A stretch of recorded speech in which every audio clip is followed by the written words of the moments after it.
En enfilant ce casque, Patrice s'apprête à visiter pour la première fois le phare de Contis. Je monte les escaliers là. C'est impressionnant. Oh, ah ouais, ça donne à moitié le vertige, c'est génial. Toujours dans son fauteuil, il découvre un lieu, mais aussi des sensations de liberté.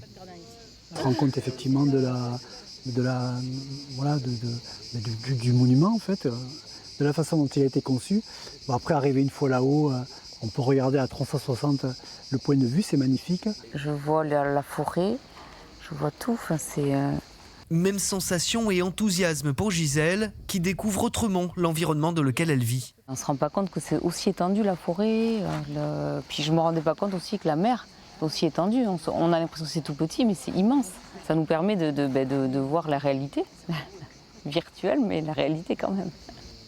L'idée vient des géomètres experts du département des Landes. Avec le concours d'étudiants du lycée Canto de Dax, ils ont réussi un véritable tour de force en modélisant le monument.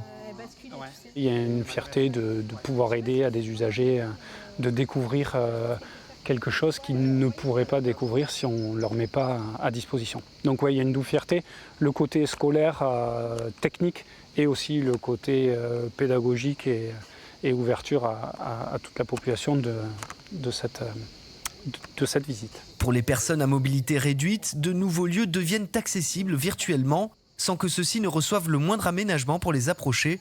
C'est le cas du phare de Contis.